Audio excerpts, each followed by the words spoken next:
The phone rings and something in you drops before you have seen who it is. Not annoyance, not inconvenience. A drop, somewhere behind the sternum, a small physical falling, and it happens in the first half second before any information has arrived. Then the second thing. You look at the screen and it is somebody you love, and the drop does not go away, it gets worse. Now there is shame stacked on top of it. You are standing in your own kitchen, frightened of your mother, so you let it ring. And you text back within 90 seconds. Sorry, was in the middle of something, all okay? You were not in the middle of anything. Most people never examine that half second. They call it being bad on the phone, or hating calls, or being a bit awkward, and they move on. You have probably called yourself shy about it for 20 years. You are not shy. Shy people are frightened of people. You are not frightened of people. You will sit with somebody for 4 hours, and they will tell you things they have told nobody. What you are frightened of is something much more specific, and once you see it, you cannot unsee it. If that just moves something you cannot name, stay. What follows was built for people like you. What you are about to hear is not clinical advice, but an immersion into the analytical psychology of Carl Jung. We will speak of the psyche from structure, not from the consulting room. And I warn you, if you came here to be told that everybody feels this way, turn it off now. This is going to hurt before it liberates. Let me tell you what that half second actually is. Compare two things that look almost identical from the outside. A message arrives, you read it, you think, you write something, you look at what you wrote, you change a word, you put it slightly better, you send it. Total elapsed time, maybe 40 seconds, and inside 40 seconds were 4 or 5 small acts of editing that nobody will ever know about. Now the phone rings. There is no gap, there is no draft. Whatever comes out of you is what they get, in the order it arrives, at the speed it arrives, with no chance to look at it first. That is the entire difference, and it is not small. One channel is edited, the other is live. I call the thing you are dreading the unedited demand. And notice that this explains what shyness never could. You are not avoiding contact. You initiate contact constantly, in writing at length with warmth. You are avoiding a specific format. The format that does not let you check your work before it leaves you. Now, why would a person be so afraid of a channel they cannot edit? Here is where Jung gives you something almost nobody uses properly. It is one of the most practical things he ever wrote. In his work on psychological types, Jung observed that a person does not develop evenly. Over a lifetime, one function becomes dominant. You use it constantly. You get extremely good at it. It becomes the way you meet the world. He called it the superior function. But that development has a cost, and the cost is the point. The function most opposed to your superior one does not get used. It does not get exercised, not refined, not brought under conscious control. Jung called it the inferior function. He was very precise about what it is, not weak, not broken, undifferentiated. It remains in an archaic, undeveloped state, and it stays roughly at the level it was when you stopped using it. Read that again, because it is the whole video. The inferior function does not age with you. Your superior function is 45, it is skilled, subtle, patient, capable of extraordinary work. And there is another part of you, sitting in the same skull, operating at somewhere around 12. Most of the time this costs you nothing, because you have arranged your life so that the 12-year-old is never called upon. You chose work that suits you. You chose friends who text. You built an entire existence out of the channel you are good at. And you did it so gradually that you never once experienced it as avoidance. And then the phone rings. A ringing phone is a demand for an immediate, unrehearsed, unrevisable performance. And that is precisely the one thing your inferior function is asked to do, with no notice, in front of a witness. Jung had a term for what happens in that moment, and he took it from the French psychologist Pierre Janet. Abaissement du niveau mental, a lowering of the mental level.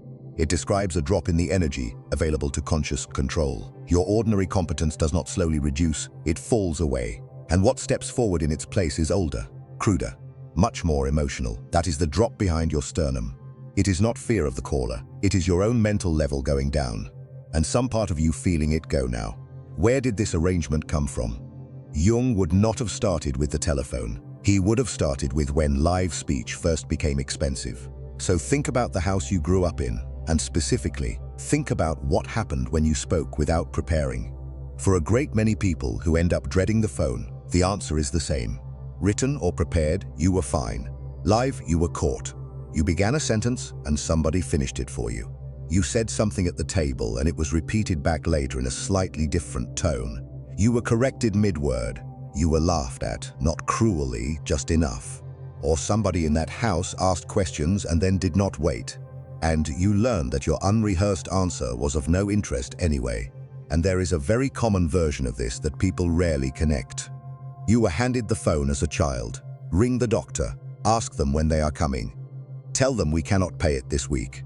A small person made to conduct an adult transaction, live, on behalf of somebody who did not want to do it themselves. Whatever the specific form, the lesson was identical. Real-time speech is where I get caught. Prepared speech is where I am good.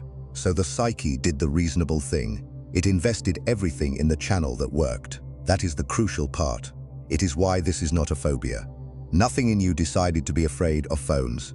Something in you decided very sensibly to become excellent at the thing you could control.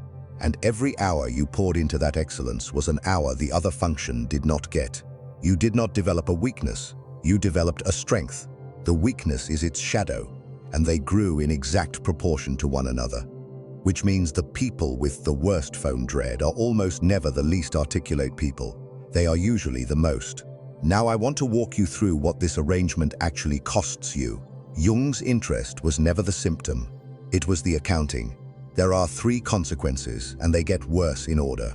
The first I call the standing charge. You believe the dread costs you only when the phone rings. It does not. It costs you continuously. The device never stops being capable of ringing. There is a wasp in the car. You can still drive. You are not screaming, not pulled over, not in any danger.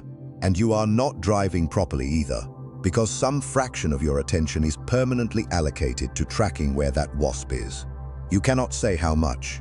You only know that when it finally goes out of the window, the road looks different. Your phone is the wasp. That is why you keep it face down, not so you cannot see it, so it cannot see you. And it is why a phone that buzzes in another room produces a small physical event in you, even when it is somebody else's. And there is a tell that gives away how long you have been paying. Look at how you answer when it does ring. You clear your throat first. You stand up. You walk to another room even though nobody is in this one. You say hello in a voice a semitone higher than your speaking voice. None of that is politeness. That is a body preparing for exposure, and it does it automatically, and it has been doing it so long you no longer notice you have stood up. Now notice where you have been paying this without counting it. The evening you did not fully relax because you were half expecting a call back. The morning you could not start work until the thing you were dreading had either happened or not happened. The whole Sunday that was not really a Sunday. None of that appears in your account of the problem, because none of it involves an actual ringing phone. The second consequence is the one that quietly rearranges your life. I call it the narrowing. Every time the live channel frightens you, you route around it. And the routing works. That is the trouble. It works so well that you never register it as a loss. You email instead of ringing. You choose the online booking over the phone booking. Even when the phone would take 2 minutes and the form takes 11. You let a small problem stay unsolved for months because solving it requires a conversation. You have almost certainly paid money at some point rather than make a call. One street closed, then another, and you still get everywhere you need to go, so nothing feels wrong. Add up the cost of a single one of those detours. The unsolved problem that stayed unsolved for 8 months.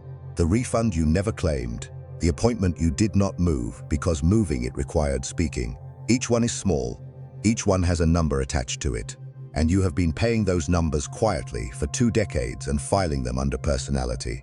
But a city where you avoid 9 streets is not the same city. It is smaller, and the shape of it is decided by the closures. And after 20 years, the closures are not obstacles anymore. They are the map. You do not experience yourself as avoiding anything. You experience yourself as someone who simply prefers to email. And here is the mechanism that makes it self-sealing, and this is the part Jung is genuinely useful on. The inferior function stays primitive because it is not used. Every route around it is another hour it does not develop. So the avoidance is not a response to the weakness. The avoidance is what manufactures the weakness, daily. And it has done that for 30 years while presenting itself to you as good time management. And if what I am telling you is touching something deep in you, if you feel that finally someone is putting words to a thing you have carried for years without understanding, subscribe now. Not for me, for yourself, because what comes next is the one that matters, and you should not have to go looking for it later. Let us continue, and here comes the third one. I need you to receive this one with your guard all the way down. It is the one that stops being about telephones. I call it the sealed range. Think about what actually shares a category with a ringing phone. Not devices. The category is not technology. The category is everything that must be done, live, unrehearsed, in front of somebody, with no possibility of revision, which means it includes the difficult conversation with the person you love, the moment in the meeting where you would have to interrupt, saying the price out loud and then not filling the silence, the apology that has to be spoken rather than written, telling someone what you actually feel while they are looking at you. Every one of those runs on the same function, and every one of those has been quietly filed for decades under things that are not for me. There is a piano in the house and the top octave is taped shut. You can play beautifully. Most pieces do not need those keys, and you have built a repertoire, and nobody listening has ever noticed a gap. But there are pieces you will not attempt. You do not experience that as a limitation. You experience it as taste. You will say you do not like those pieces. Now think about the size of what is behind the tape, not phone calls. Confrontation, negotiation, declaration, live repair of a relationship in the moment it breaks. Those are not optional extras in a life. Those are most of the load-bearing structure. And here is the cruelty of it. Because the function never developed, the affect around it never matured either. So when you are finally forced into one of those moments, you do not handle it as a capable adult with one weak area. You handle it with the emotional apparatus of the 12-year-old who stopped using it. And you can date it, roughly, if you want to. Think about the last time one of those live moments went badly. Not the content of it, the feeling afterwards. That specific flavor of shame, the hot one that sits in your face for 2 days. Ask yourself how old that feeling is. It will not feel like a 45-year-old's shame, because it is not one. That is why the reaction feels so humiliating. It is disproportionate to the event. You know it is disproportionate, and knowing does nothing. Of course it does nothing. You are not being irrational. You are being 12, briefly, in a kitchen, with your own phone in your hand. Now, what follows is not what you expect, and I want to be clear about that in advance. Jung is not going to tell you to just make the call. He is not going to give you breathing exercises to do before you dial. He is not going to tell you that everyone feels this way, and you should push through it. All three assume the problem is courage and the solution is force. And force is the one thing you have already tried every time for years. What he described is a development problem, and you do not solve a development problem with bravery. You solve it with repetition at a level low enough that failure does not matter. Here is the picture that makes this land, and I want you to actually try it while you are listening. Pick up a pen with your other hand and write your name. Look at what came out. It is a child's handwriting. Not slightly worse, categorically worse, like a different person made it. And there is a very particular feeling that comes with looking at it. A small, hot embarrassment, entirely out of proportion to a scribble on a page. Notice that your left hand is not injured. There is nothing wrong with it. It is the same age as the other one, attached to the same body, wired to the same brain. It simply has not been asked, and every year you did not ask it, the gap between the two hands grew. That is your inferior function exactly. And notice something else. This is the part that explains everything. The embarrassment you felt at that handwriting is proportional to how good your right hand is. A person with poor handwriting in both hands feels nothing looking at it. Your shame at the scribble is a direct measure of your skill elsewhere, which is why the most articulate people have the worst phone dread. It is not a coincidence, it is arithmetic. Now, how does anyone learn to write with the other hand? Not by signing a legal document with it, not by attempting the hardest possible use on the first day, in front of witnesses, with consequences attached. That is exactly what you do to yourself every time you decide to be brave this week and finally make the difficult call. You learn by writing rubbish, shopping lists, doodles, 2 minutes a day of something that does not matter and that nobody will see. I call the practice the 2-minute descent, and it is deliberately smaller than you want it to be. Once a day, you make one live, unedited, real-time contact where the stakes are approximately 0. Ring the shop and ask what time they close. You know what time they close. That is the point. Ring the library and ask if they have a book. Ring the garage and ask if they do Saturdays. Ask a stranger in the street for directions to a place you can already see. The content is irrelevant.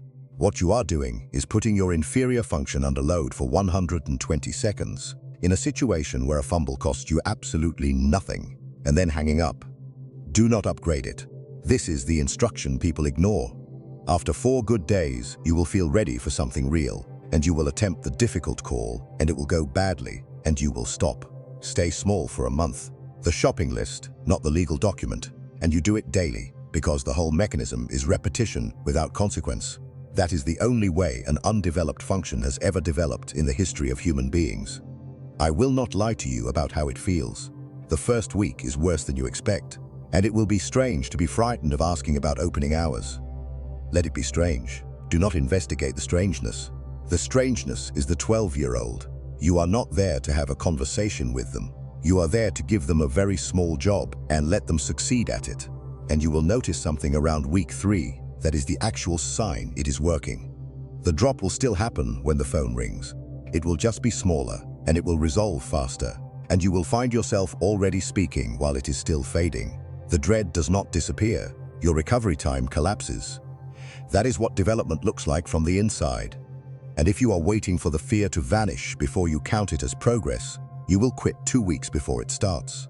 Now, Jung said something about the inferior function I want you to carry out of this video, because it reframes the whole thing. He did not treat it as a defect to be patched.